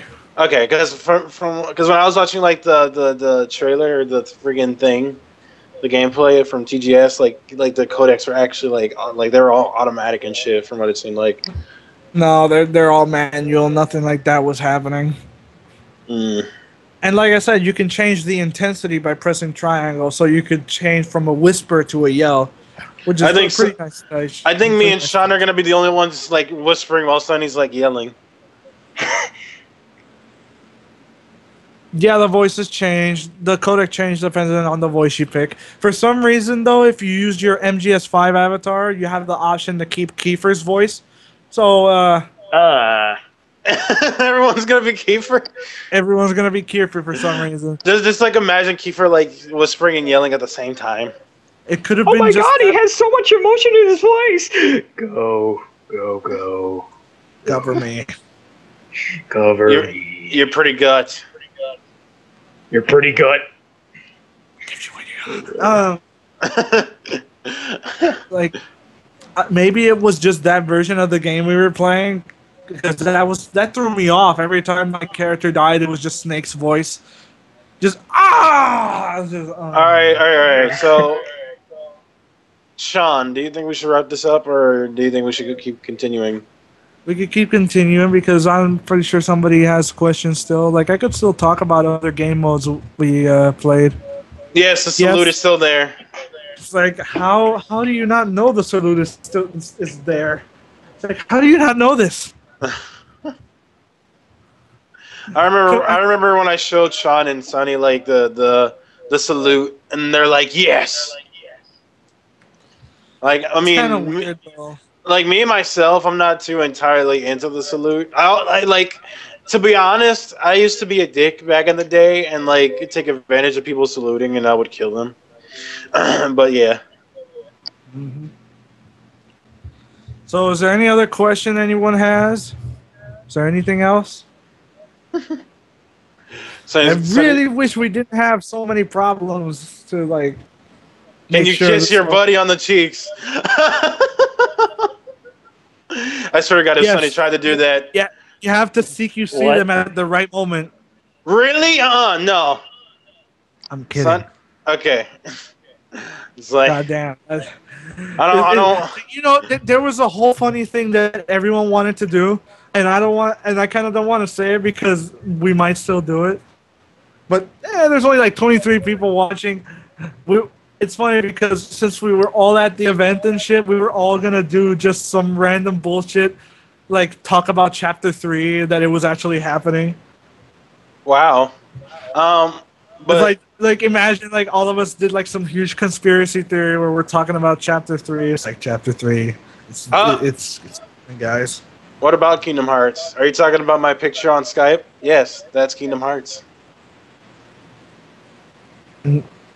And you know what's the funny thing? You don't even know if I'm actually lying or not. Maybe Chapter 3 is in the game because of MGO. You never know. Ooh, conspiracy theories. Conspiracy series. I don't know. I'm just like saying stupid shit now. People have been looking for Chapter 3 for so long. Really? People are actually looking for that shit? Yeah. Yeah, they are. I just imagine like some guy just like drinking coffee and he hasn't slept at all since the release of like Phantom Pain. He's like, I gotta find Chapter 3. Chapter 3. That's basically what it is, yeah. I gotta find Chapter 3.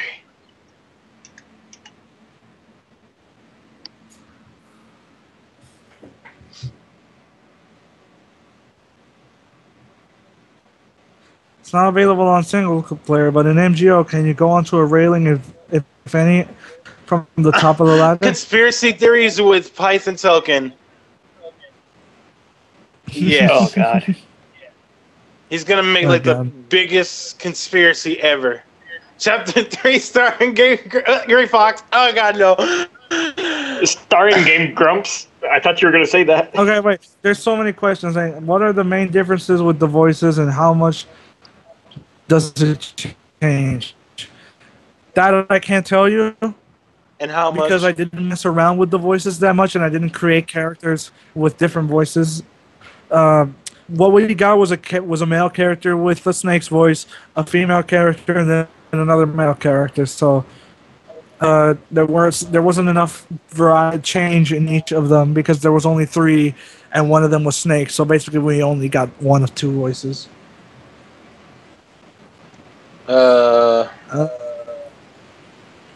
Someone asked if there's an alternate salute, like moving your finger, like like you did in MGO2, where you like move around and shit. No.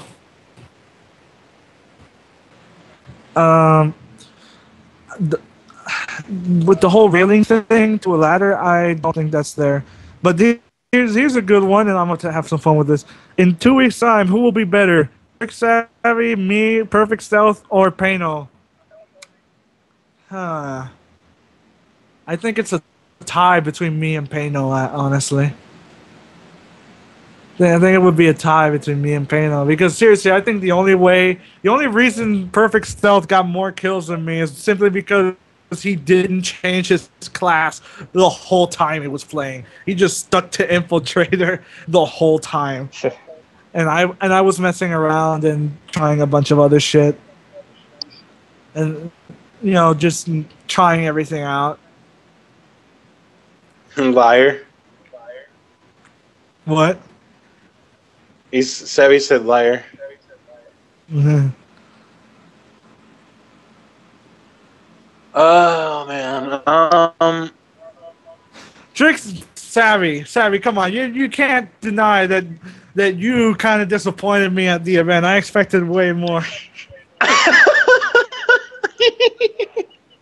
From all the shit we were talking about, like, oh, we're gonna play there, we're gonna play good, and it's like, yeah, we don't know who I ended was a up, team like, player. I got 35 stuns in 1 match. Yeah, but stuns didn't matter. If you gave me an AR and an SMG, yeah, I would have like 100 kills. Is what he said.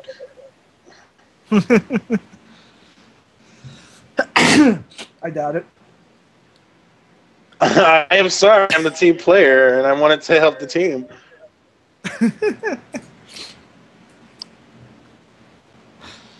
Oh god. Can you stun people by sliding into them? Can you stun Okay. people by sliding into them with the box? Okay. Well, before you answer that question, I actually want to answer this one.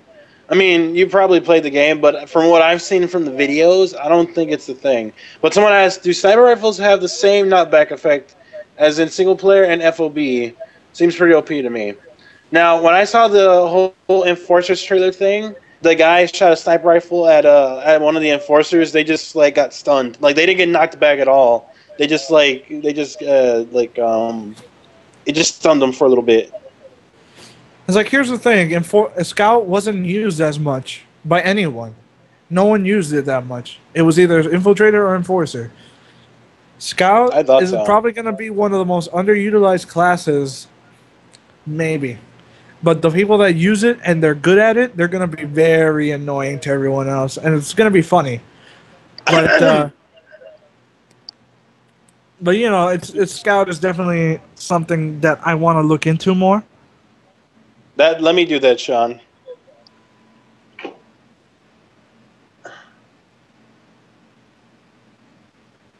Hang on. What was the other one?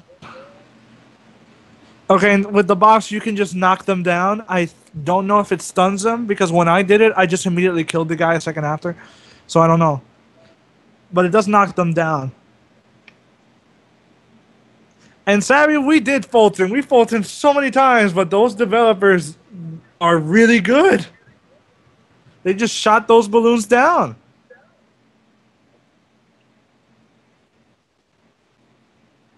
And besides, the developers stayed indoors where they couldn't be Fultoned as well. So that was a bitch to get through.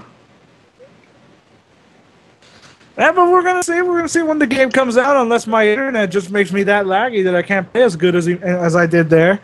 Which is probably gonna happen.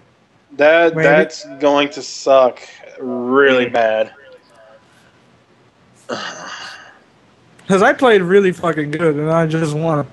I want Sonny to be my test dummy though. Like Sonny, you're gonna be my test dummy. You're gonna help me out. Yeah. Okay, I think we got another one.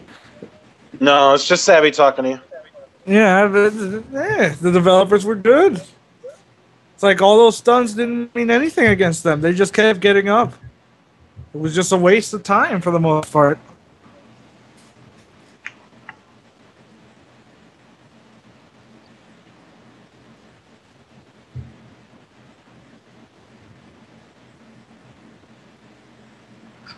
What else? What else is there? Is there anything else? Let's see how many questions I'm getting on Twitter. Actually, see if there's anything. Weether. Yeah, Max. Oh, yeah. Really wanted to I also join us, wanna- but he could. Also, I wanted to. I want to highlight this because there were people who wanted to see our stream, but they aren't able to see it. Like, there's one guy who wanted to see our stream, but you won't be able to watch it because he lives in Japan. So. Yeah, Like, the that's time zone's like- the thing though. Is like we had so many problems doing this, and I hope it doesn't It become gets boring. to saved, some doesn't it? people. Yeah, it gets saved. Yeah. As long as the stream never Also, stopped, someone asked we're good. The favorite problem map. is we have so many problems trying to get the stream going. Favorite map?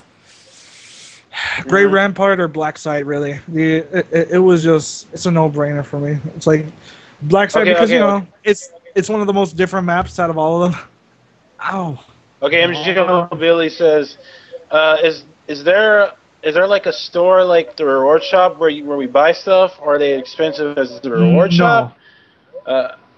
Because 200K for white pants was ridiculous. This was.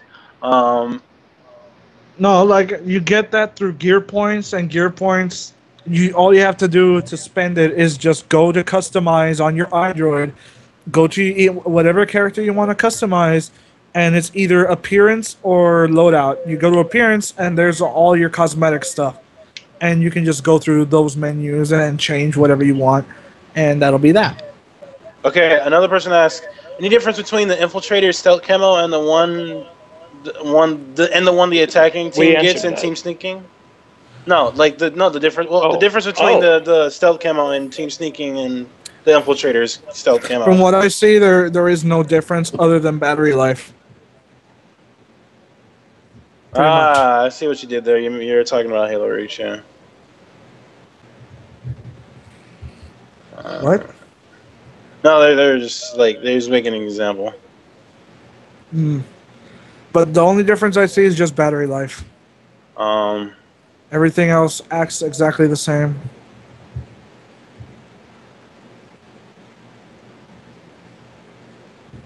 do you think people will make locked custom lobbies to boost the gear points? Is it easily Yes. exploitable? That's the thing. I don't know if custom lobbies are give you XP or not. Because we did play custom lobbies with password locked games, but I think you need a certain number of players to get a match going. I don't know for sure though, because it was a closed environment, and all of us went into the game at once, and that's how it went. And you guys were maxed out too. But we could level up. It just took a ridiculously long amount of time. Like, it took the entire day to go from level 35 to 36. Jesus Christ. So, Well, that is like near the end anyway. yeah. But we did level up in custom lobbies, so maybe you do earn some gear. You do earn enough, but it takes a ridiculously long amount of time to get a good number of gear points anyway. So it's gonna be a grind, and I don't think people just want to waste time doing it that way. They'd rather have fun with it. It's much better because it's not like in auto matching where that's the only way you could get points other than survival and tournament. Here you can get it by just playing. So it'll be much better and much easier to do it this time around. Now I can actually see what this guy was saying. Like Radiant, by the way, he was like saying when you move, how different are the, or what's the difference between the stealth that the infiltrators have in Bounty Hunter, well, any game mode that's not Cloak and Dagger? There is no difference. That's just how they work exactly the same. If you move, you become more visible. The only difference is that the sneaking team has infinite stealth and they don't run out unless they get shot. Okay, well, Radiant, the thing is, when I saw how the stealth looks and the TGS demos, it's nothing like Halo Reach. Trust me, like it's nothing like the stealth in Halo Reach. Because in Halo Reach, when you move a lot, you can be seen pretty easily. It's like it's really easy. Like it makes you look really weird when you move around a lot.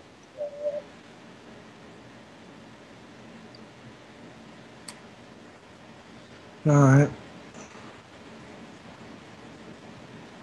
Going on 2 hours, so if there's not really any more questions, If there is a difference, I didn't notice it because they just seem so similar. The stealth still works on movement, so I don't know. That, like, to me, they felt easily. You can spot them easily. Maybe they get less. Maybe they don't have such a penalty in movement that normal stealth does. They have a little bit more time. What did the devs do to destroy you? Teamwork? Yeah. I mean, Yeah, teamwork is like the number one thing that in any game, in my opinion, that's teamwork. It was literally all the devs versus all of us. So it's like they just destroyed us with teamwork. They played the game for like more than a year before we did. So of course they're going to be good. Because no one else has come up with strategies. They use pretty much everything. They thought of shit that we didn't even think about using. Do you feel like the whole map is utilized well in Bounty Hunter, or most of the action happening in the middle of it? That's actually a good question. In Bounty Hunter, in most of the maps, it's pretty well done. Okay, I can give you an example. Okay, in Grey Rampart, there is the dam area. That whole area is practically no one goes there. When we were playing Bounty Hunter, it was just dead. Okay. No one went up there. Okay, Blue Main. This isn't a repeated question, but it's a good one. Is there a weapon universal to all classes like the assault rifle? Hang on, I'll get to that in a second. In what other map? In Black Site, it's basically you all try to fight for the center. In Jade Forest, it's more all around.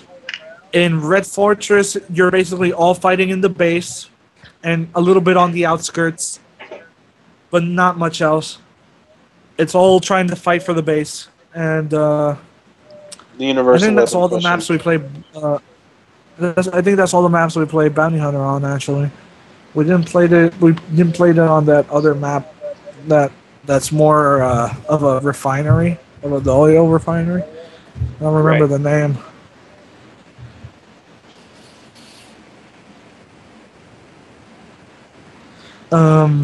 Is there a weapon universal to all classes like an assault rifle? Yeah.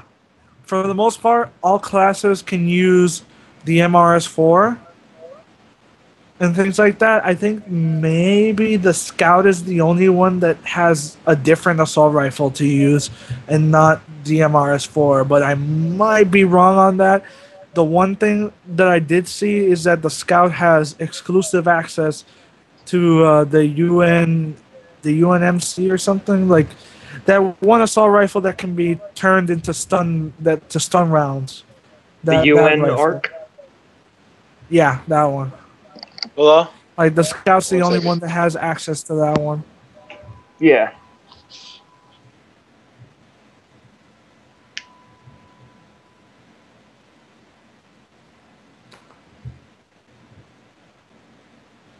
In Cloak and Dagger, that doesn't happen. All you have is the little target, and you don't see where the target is. Kind of just like in Team Sneaking. The second you touch it, the target disappears off the map, and no one knows where it is. They can't see it on your head, but it wasn't easy to find the guy. That's for sure. The maps are bigger than an MGO2. And the map design accommodates this type of verticality, and it makes it possible for you to actually sneak around with the target in your head. It makes it harder for the for the defending team to find you. Let's see. There is no assault rifle with stun rounds. Yeah, And- we've been going for 2 hours now. And there is no grenade launcher attachment from what I saw. I could be wrong, though. I might have not been paying attention. Mm. The enemy can see the target on your head. It's just not as easy to see as you think. Because I was able to sneak past people right in front of them pretty easily. And if they did see me, I would just drop the target, and I could lose them pretty quickly. No, don't end it. That's what somebody said. So we've been going on for 2 hours, man. I don't know if we should keep going. I don't really think there's too many more questions to be answered. If you guys keep sending questions, then we can keep going. I don't know. Is there anything you guys really want to know? Just anything. Kojima was not there. Just making sure. Because I get that question a lot. Someone else asked someone asked it before, and I don't think it got answered. Does getting hit by the smoke from smoke nades lock you in place like it did in MGO2, or can you still move around coughing like an FOB? I think it's like an FOB because I used smoke grenades a lot when I was playing, and it didn't really affect anyone. It doesn't stun you as I was expecting, but I think it's more the smoke is literally just to make it harder for you to see. Because when the smoke is so thick that you can't really see anything, it really is more for that this time around.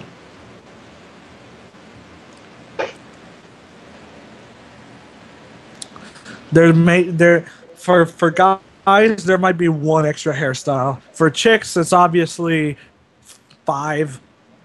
But I'm How much you still want to annoyed bet that there's going to be? How much you want to bet that there's going to be a one? I just know for a fact that when an expansion comes out, they're going to come out with wigs. Yeah, probably. Oh, God. I wouldn't put it past them. That's the only way it could work, really, because if they want to make super huge, like different hairstyles, they need to make sure that it doesn't conflict with other headgear. So wigs are really the only way I see it happening. That's very true, because you got the afro and you got the smooth And imagine hair an that you afro can with get like the a wig. beret on top of it. Oh, a giant afro with a little tiny beret on the top is like. Eek. It's like, yeah, it's not happening. Can you wear different color bandanas? I don't think there is any bandanas in MGO. Which is pretty goddamn...